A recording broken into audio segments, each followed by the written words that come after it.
Şərt operatoru. Salam hörmətli izləyicilər. Bu dəfə proqramlaşdırma bölməsinin maraqlı mövzularından biri şərt operatoru ilə tanış olacağıq. Hazırsınızsa başlayaq.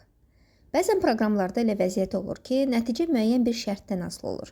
Məsələn, istifadəçi parolu düzgün daxil etsə, sistemə daxil ola bilir. Əks halda xəbərdarlıq mesajı alır. Bax, məhz belə hallarda şərt operatoru bizə kömək edir.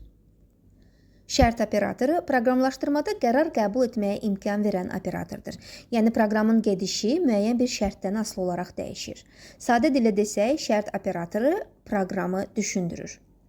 Əgər bu doğrudursa, bunu et, əks halda başqa əmri yerinə yetir. Gəlin şərt operatorunun əsas hissələrinə baxaq. If operatoru. If şərtin doğru olduğu hallarda işləyir. Əgər yazılmış şərt doğrudursa, həmin hissədəki əmrlər icra olunur. Məsələn, x bərabərdir 10. If x böyük 5, print ədəd 5-dən böyükdür. Burada x böyük 5 doğru olduğu üçün ekranda ədəd 5-dən böyükdür yazılır. Else operatoru.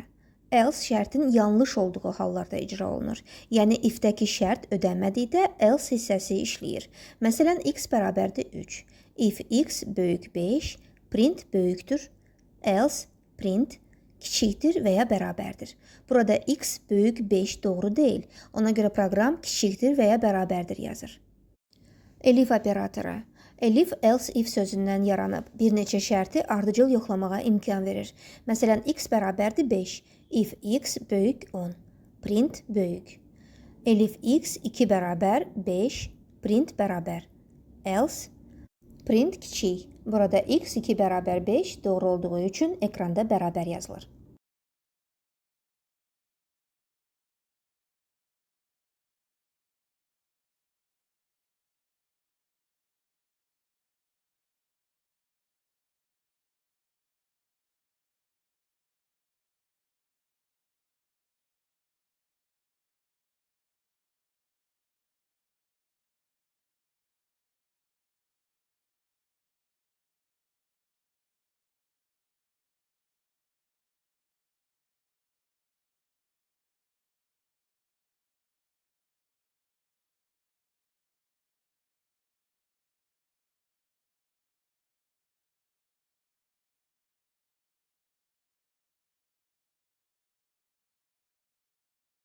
Yekun.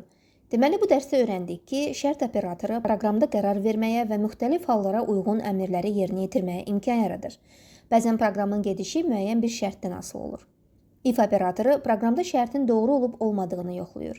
Əgər yazılmış şərt doğru true olarsa, if-dən sonraki əmrlər icra olunur. Əgər şərt doğru deyilsə, bu hissə ötürülür və növbəti hissəyə keçilir. Else operatoru şərtin yanlış, false olduğu hallarda işləyir.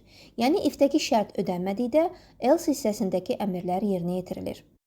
Elif operatoru bir neçə fərqli halı ardıcıl yoxlamağa imkan verir. Əgər birinci şərt doğru deyilsə, növbəti elif şərti yoxlanılır. Beləliklə, bu dərsdə şərt operatorunun nə olduğunu və if, else, elif operatorlarının necə işlədiyini öyrəndik. Sağ olun, növbəti dərsdə görüşənədək.